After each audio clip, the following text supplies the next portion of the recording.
ద్వితీయోపదేశ కాండము 24వ అధ్యాయము 9వ వచనం అందరము కలిసి చదువుకుందాం.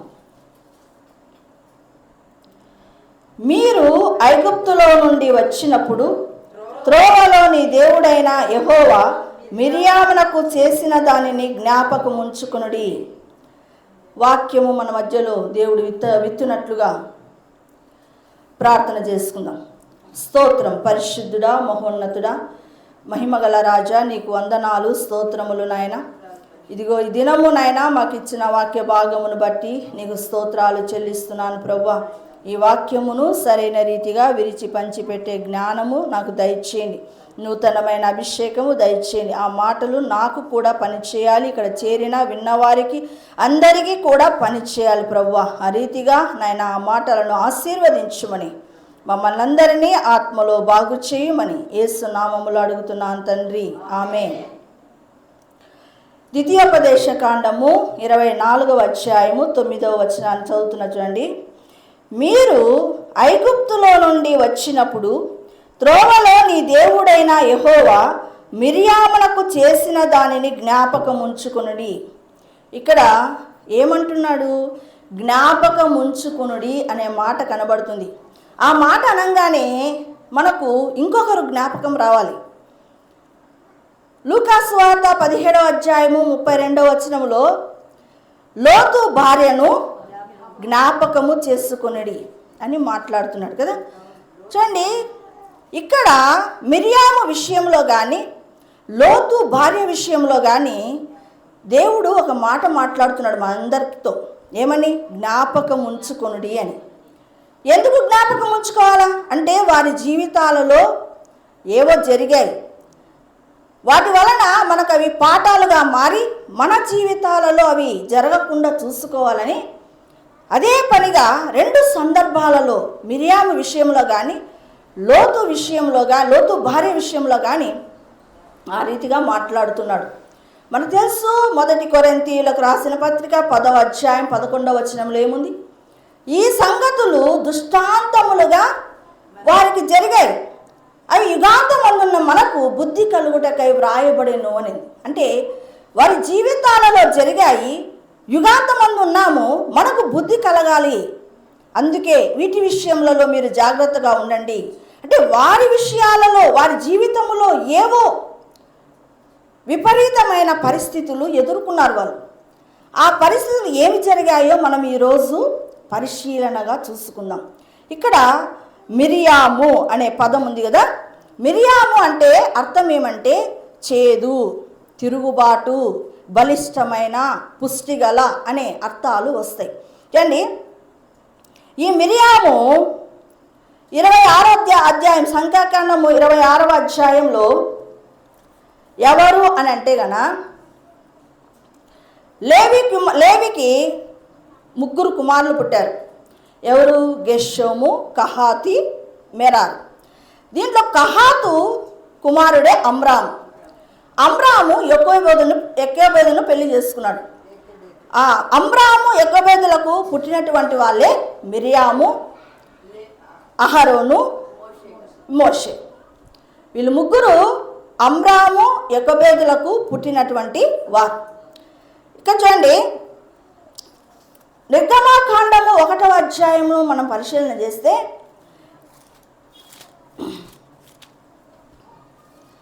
యోసేపు ఫరో తర్వాత ఫరో అంతటి వాడుగా ఐగుప్తు దేశంలో ఉన్నాడు. యోసేపు కాలంలో ఏమైందంటే ఇశ్రాయేలీయులందరూ కూడా ఐగుప్తుకు వచ్చి అక్కడే నివాసం ఏర్పరచుకున్నారు. అలాగా ఆ తర్వాత ఏమైపోయిందంటే యోసేపు చనిపోయినాడు, వాళ్ళ అన్నదమ్ములు చనిపోయినారు. ఆ తర్వాత ఏమైపోయిందంటే ఇశ్రాయేలీలను అంటే ఐగుప్తును ఏలేటటువంటి రాజు, కొత్త రాజు వచ్చాడు. ఐగుప్తును ఏ రాజునైనా కూడా ఏమంటారంటే ఫరో అని అంటారు. ఐగుప్తును ఏలేటటువంటి రాజుని ఏమంటారు? ఫరో అంటారు. ఇప్పుడు ఫరో కొత్త రాజు అనమాట. యోసేపు అంటే ఎవరో తెలియదు, యోసేపు అన్నదమ్ములు అంటే ఏదో తెలియదు, ఇశ్రాయేలీలు మాత్రం అక్కడ చేరి ఉన్నారు అని మాత్రమే తెలుసు. ఈ ఇశ్రాయేలీలు ఆ యొక్క ఐగుప్తులో బాగా ప్రబలిపోయినారు, అంటే బాగా అభివృద్ధి చెందినారు, వాళ్ళ సంతానము విస్తరించిపోయింది.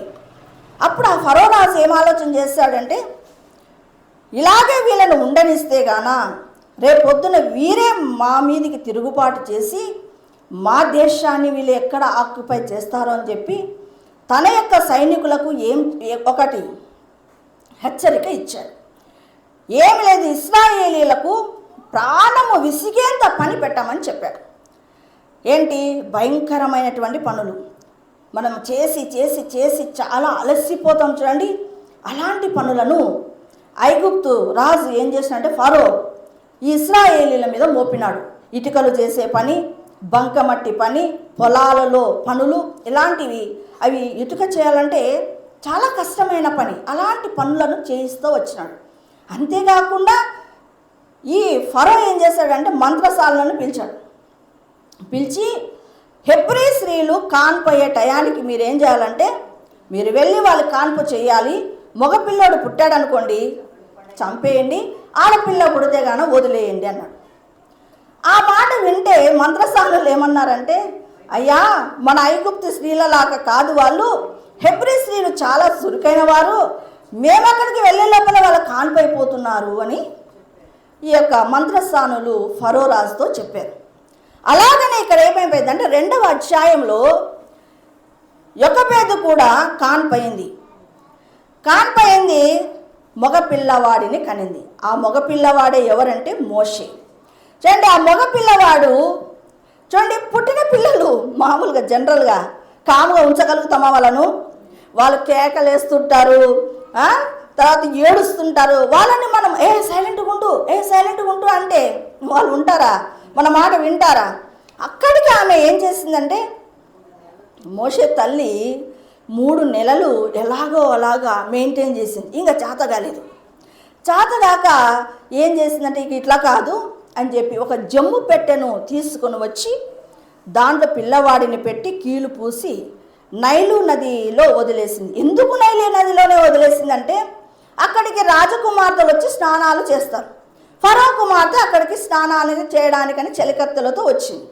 అప్పుడు పిల్లవాడి ఏడ్పు సౌండ్ వినపడంగానే అటు ఇటు చూడంగానే జమ్ము పెట్ట ఒకటి కనపడింది. చెలికత్తెలకు చెప్పింది, పోదని తీసుకొని రాపోని.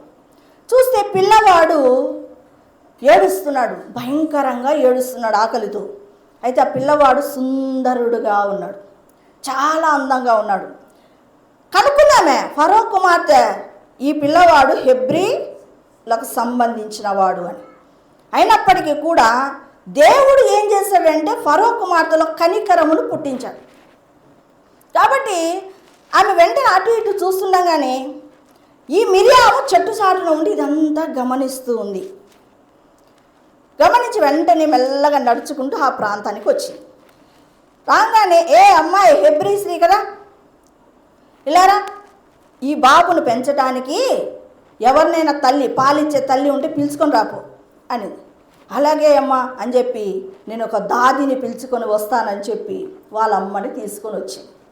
వాళ్ళమ్మకి మరలా ఫరో కుమార్తె పిల్లవాడిని అప్పగించింది, మరలా జీతము కూడా ఇస్తాననేది. చూడండి, ఇక్కడ మిరియాము మోషేకి 3 నెలలు. ఆ టైంలో మోషేకి ఎన్ని నెలలు? 3 నెలలు.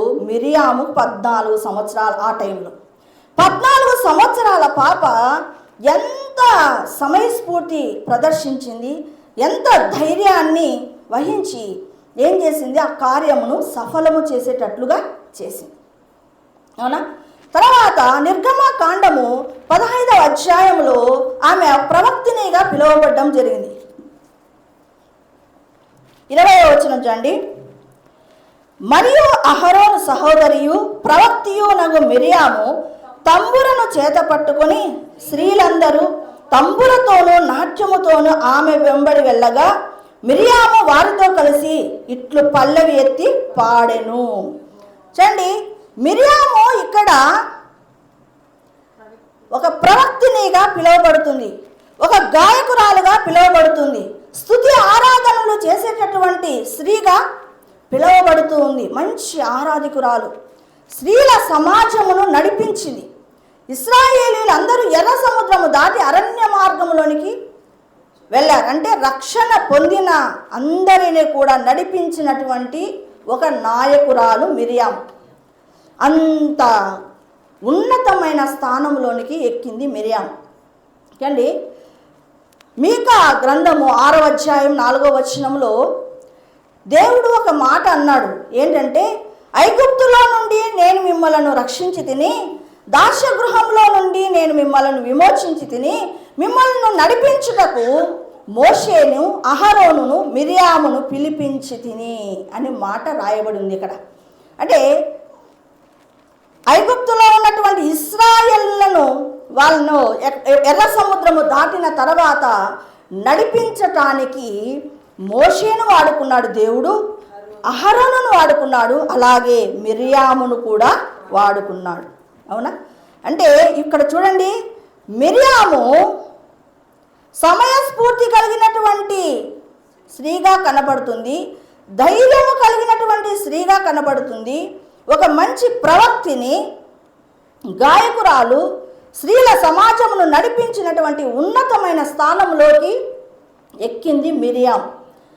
అయితే సంఖ్యాకాండము 12వ అధ్యాయంలో మోషే కూషు దేశపు స్త్రీని పెళ్లి చేసుకున్నాడు. ఎవరిని చేసుకున్నాడు? కూషు దేశపు స్త్రీని పెళ్లి చేసుకున్నాడు. ఆ మాట విని మిరియాము, అహరోను మోషేకు విరోధముగా మాట్లాడిరి అనే మాట ఉంది. ఆ స్త్రీని బట్టి, యా స్త్రీని బట్టి? కూషు దేశపు స్త్రీని బట్టి విరోధముగా మాట్లాడిరి. ఆ మాటలు విరోధముగా మాట్లాడుతూ ఏమంటున్నారంటే, యెహోవా మోషే చేత పలికించనా, మా చేత పలికింపలేదా? అంటే వాళ్ళ ఉద్దేశం ఏంటంటే, మోషే ప్రవక్త అయి ఉండొచ్చు, ఆయనతో దేవుడు మాట్లాడి ఉండొచ్చు, అయితే మేము కూడా ప్రవక్తలమే కదా, ప్రవక్తినే కదా నేను. అహరోను కూడా ఏమనుకుంటున్నాడు, నేను కూడా ప్రవక్తనే కదా, ఒకవేళ మోషేతో దేవుడు నిజంగానే మాట్లాడి ఉంటే మాకు కూడా చెప్పిండు కదా, ఆ విషయము మాతో కూడా చెప్పిండు కదా అని ఒక రకంగా నిజంగా అసలు మోషేకి ఇష్టపడి పెళ్లి చేసుకున్నాడు. సిప్పోరా చనిపోయిన తర్వాత ఈయనకి ఆ యొక్క కూషు దేశపు స్త్రీని పెళ్లి చేసుకోవాలనుకున్నాడు.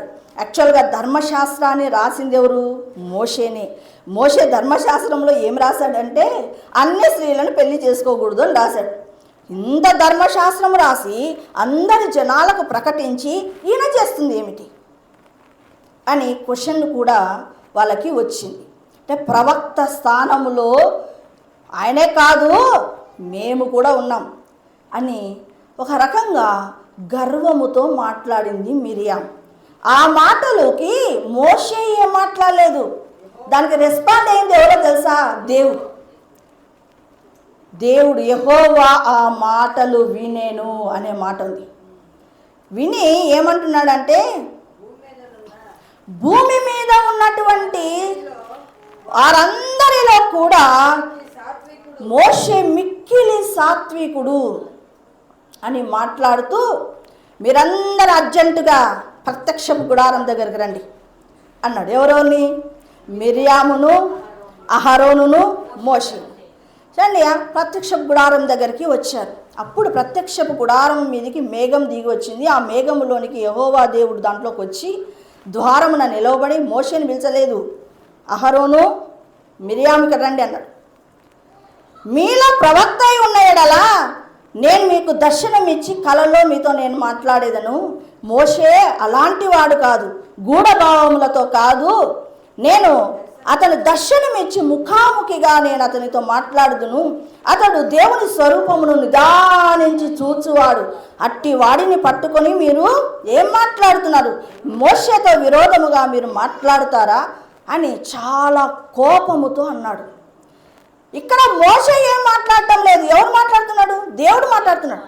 నా సేవకుని గురించి విరోధముగా మీరు ఎట్లా పలుకుతారా? అట్లా ఎలాగో మీరు భయపడకుండా ఉన్నారు అని గట్టిగా మాట్లాడే లోపల దేవుని కోపము రగులుకుంది. కోపం వచ్చి దేవుడు అక్కడి నుంచి వెళ్ళిపోయాడట. ఏం మాట్లాడలేదు, ఆ మాట అన్నాడు, వెళ్ళిపోయాడు. వెళ్ళిపోగానే ప్రత్యక్షపు గుడారం మీద ఉన్నటువంటి మేఘము పైకి ఎత్తబడింది.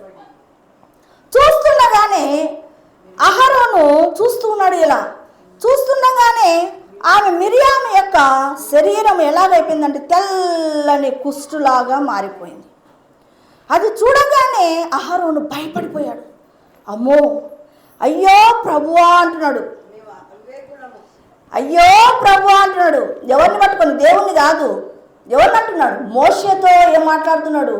అయ్యో ప్రభువా, మేము అవివేకులము, మేము చేసిన పాపము మా మీదకి రాకుండా ఆపమని ప్రార్థన చేస్తాడు, విజ్ఞాపన చేస్తాడు, అర్థిస్తాడు అనమాట. చూడండి, ఏంటంట? మేము చేసిన పాపము మా మీదకు మోపవద్దు, దయచేసి నువ్వు ప్రార్థన చేయమని అహరోను వేడుకున్నాడు. వెంటనే మోషే కూడా రియాక్ట్ అయిపోయాడు. మా చెల్లెలు కుష్ఠరోగంతో, మా అక్క కుష్ఠరోగంతో ఏంటి ఇలా అయిపోయింది అని అహరోను ఒక మాట అంటాడు అక్కడ. అయ్యో, తల్లి గర్భంలో నుంచి ఇప్పుడే పుట్టిన సగము కుళ్ళిపోయిన శవములాగా ఉన్నటువంటి ఈమె శరీరమును ఇలాగ ఉండటం నాకు ఇష్టం లేదు ప్రభువా, దయచేసి నువ్వు ప్రార్థన చేయమని అహరోను మోషేను వేడుకుంటాడు. వెంటనే మోషే కూడా ఎలుగెత్తి ప్రార్థన చేశాడు. ప్రభువా, ఆమెను క్షమించమని, బాగు చేయమని యెహోవాకు మొరపెడతాడు. వెంటనే దేవుడు మళ్ళా మాట్లాడడం ప్రారంభించాడు. ఏమని తెలుసా? తండ్రి ఉమ్మి వేస్తే ఆమె 7 దినములు కడగా ఉండవలేను కదా, కాబట్టి ఖచ్చితంగా ఆమె పాలెము వెలుపలికి వెళ్ళి 7 దినములు నీవు ప్రత్యేకంగా ఉండమని చెప్పాడు. అలాగా ఆమె ప్రత్యేకంగా ఉండవలసి వచ్చింది. 7 దినములు కూడా ప్రత్యేకంగా ఉండవలసి వచ్చింది.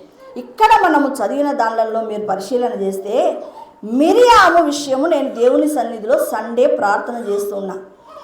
మధ్యాహ్నం పండుకొని ప్రభువా, స్త్రీల కూడికలో నేను మిరియామును గురించి చెప్దాం అనుకున్నా ప్రభువా అంటే వెంటనే ఆమెను గురించి దేవుడు మాట్లాడుతున్నాడు. ఆమె క్షమించలేకపోయింది. ఏమంటున్నాడు దేవుడు? ఆమె క్షమించలేకపోయింది అనే మాట అన్నాడు. నిజంగానే మీరు ఇక్కడ చదువుతున్నటువంటి లేఖన భాగంలో అయ్యో నాది తప్పైపోయింది అని మిరియాము ఎక్కడన్నా అనిందా? మిరియాము అప్పటికి అంత కుష్ఠరోగము వచ్చినప్పటికీ కూడా మిరియాము క్షమించలేకపోయింది. దేవుడు అన్నమాట కరెక్ట్. చూడండి, అహరోను క్షమాపణ అడుగుతున్నాడు, మోషే ప్రార్థన చేస్తున్నాడు, మిరియాము మాత్రం నేను కడగానైనా ఉంటాను కానీ నేను క్షమాపణ అడగను అన్నట్టుగానే ఏం చేసింది? పోయి కడగానే ఉంది. పాలెము వెలుపల పోయి కడగా ఉంది.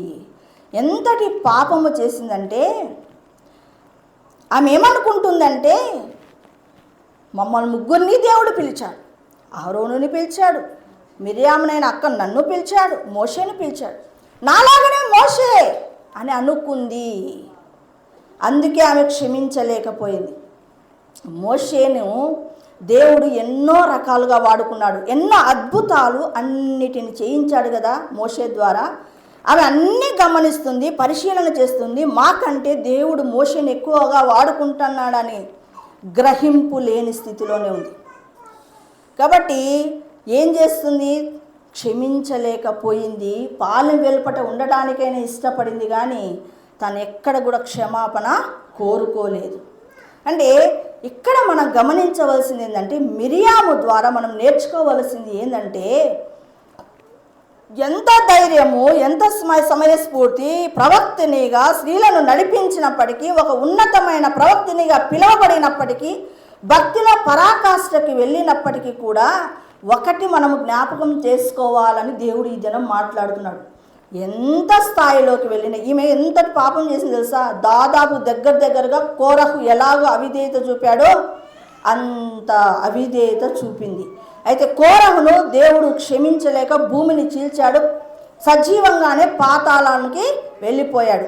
కాకపోతే ఇక్కడ ఏం జరిగిందంటే అహరోను మొరపెట్టుకుంటున్నాడు, ఇక్కడ మోషే మొరపెట్టుకుంటున్నాడు. కాబట్టి వారి ప్రార్థన, వారి యొక్క విశ్వాసమును బట్టి యువతలు క్షమించబడినట్టుగా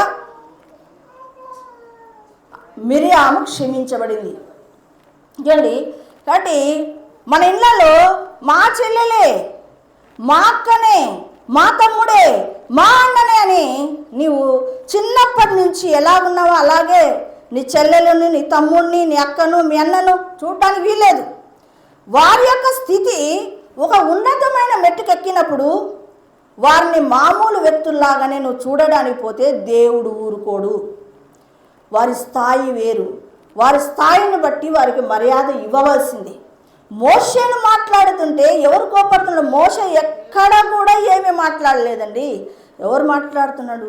దేవుడు రియాక్ట్ అవుతున్నాడు. అలాగా సేవకుల నిమిత్తము మనలాంటి ఒక స్త్రీనేలే అని క్యాజువల్గా తీసుకొని నువ్వు మాట్లాడితే ఎవరు రియాక్ట్ అవుతారు? దేవుడు రియాక్ట్ అవుతాడు. కాబట్టి ఆత్మీయముగా ఉన్నతముగా ఉన్న వారిని గురించి మాట్లాడడానికి పోతే గాన ఆ విషయంలో దేవుడు రియాక్ట్ అవుతాడు అని ఈరోజు మిరియాము విషయంలో మనము నేర్చుకోవాల్సి ఉంది. అందుకే ఆమె పెద్ద ఎక్కువ కాలం బ్రతకలేదు. ఆ తర్వాత సంఖ్యాకాండం 20 అధ్యాయంలోనే ఆమె కాదేశులో, సీను అరణ్యములో కాదేశులో ఆమె చనిపోవడము జరిగింది. అంటే అక్కడికి ఎక్కడ కూడా మిరియాము క్షమాపణ అడిగినట్టుగా మనకు కనబడదు. ఎంతసేపు అహరోను అడిగాడు, మోషే అడిగాడు తప్ప ఆమె క్షమించలేకపోయినదే అని నిజంగానే దేవుడు ఎలాగో చెప్పాడు. 100% కరెక్ట్. కాబట్టి మనం ఈరోజు నేర్చుకోవాల్సింది ఏంటి? ఎంత ఉన్నతమైన స్థానంలో ఉండని, నీవు కూడా ఎదుగుతుండని, కానీ నీకంటే ఉన్నతంగా ఎదుగుతున్న వారి విషయంలో నువ్వు ఏదైనా మాట్లాడనీకపోతే మాత్రము దేవుడు దానికి ఆన్సర్ ఇస్తాడు. అట్టి జాగ్రత్తను మనం కలిగి ఉండాలి. మిరియాము విషయంలో మనం అదే నేర్చుకోవాల్సి ఉంది. కాబట్టి ఈ మాటలు విన్నటువంటి మనము మన స్థాయి ఏంటి, మన యొక్క ప్రార్థన జీవితం ఏంటి, వేరే వాళ్ళ యొక్క ప్రార్థన జీవితం ఏంటి తెలుసుకున్న వారమై మనం భక్తిని కట్టుకోవాలి. ఆ రీతిగానే మనము ప్రవర్తించాలి. దేవుడి మాటలు దీవించునుగాక. ప్రార్థన చేసుకుందాం. స్తోత్రం నాయన, పరిశుద్ధుడా, మహోన్నతుడా, మహిమగల రాజా, నీకు వందనాలు, స్తోత్రములు చెల్లిస్తున్నాను నాయన. ఈ దినము నాయన మా మధ్యలోనికి మిరియామును గురించి అయ్యా ఇదిగో నువ్వు మాట్లాడినటువంటి మాటలను బట్టి వందనాలు ప్రభువా. ఈ మాటలు నేను విన్నటువంటి మేమందరం